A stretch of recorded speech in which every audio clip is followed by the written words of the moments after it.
Kcal News Mornings. Good morning. Today is Wednesday, October 16th. Thank you so much for joining us here on Kcal News at 5 o'clock and streaming on CBS News Los Angeles. I'm Kalina Estrinos. Chris Holmstrom has a day off, and here's what we're tracking for you. Gunshots fired inside a Bellflower apartment complex. Responders find 3 people shot, 2 of them dead. We are live with new information on this breaking story.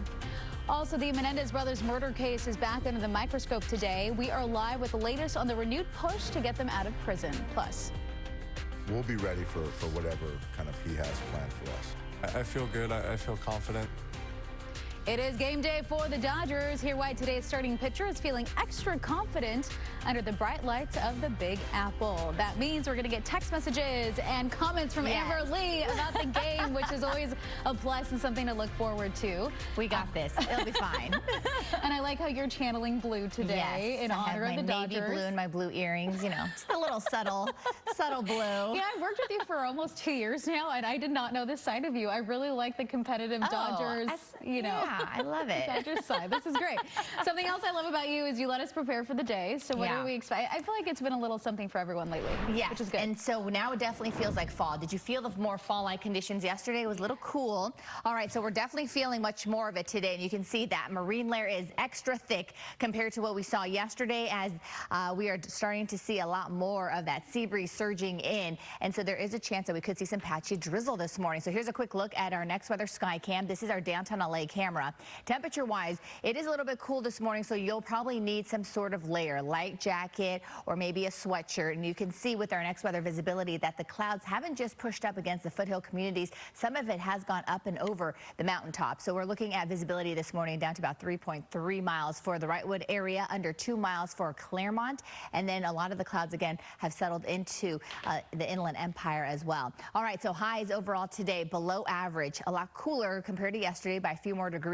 And then we're looking at temperatures in the 60s near the coast. We'll have 70s for LA and Orange County in the valleys. A little bit warmer over the Inland Empire at 80 degrees. But coming up in my next weather forecast, I will let you know about what reverse clearing means a little bit later. All right, back to you. All right, Amber, thank you. Let's get out to a Sigler right now. It's an overturned van, 210 West at Fruit Street. 2 right lanes are blocked off, and you can see that backup already building in that westbound direction. Now, the good news, it's early enough in the morning where you can take the 10 or even the 60. It just depends on where you need to go to help you get around that delay this morning. Other than that, it looks like everything else is pretty quiet for your morning commute, so I will have more coming up in just a little bit. Let's get to this now. We are following breaking news in the Westlake District. LAPD is investigating an officer-involved crash on 7th Street and Union Avenue. Right now, streets are blocked off in the area as they look into what happened here, and we are waiting to hear the latest on the officer's condition as well. We will update you as soon as we learn more. And we also have more breaking news. 2 people are dead. Another person has been wounded. This is after a shooting in Bellflower. Kcal News reporter Tina Patel is live at the scene now with new information on what happened here. Tina? Good morning, Kalina. We just spoke to investigators, and they say, unfortunately, this was a murder-suicide. And they say when they got here, when deputies got here to this apartment complex behind me, they actually heard one of the gunshots. Unfortunately, they were not able to stop what was happening inside. Take a look at this video. This all happened around 11:30 last night. Deputies say they got a call of a gunshot victim here. When they arrived at this apartment complex, they found a young man, a 26-year-old, who had been shot, it looked like in the hip. As they were talking to that young man, they heard another gunshot, and unfortunately they said it was too late.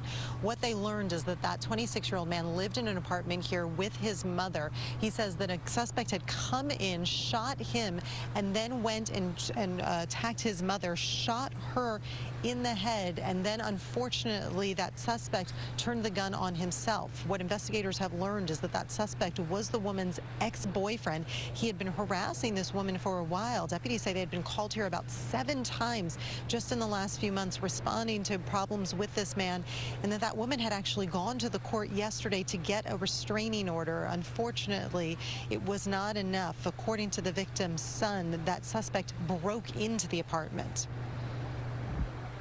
The victim stated that he heard the door like it was kicked in, and sure enough, the door jamb is split. The suspect did kick the door in and made his way to the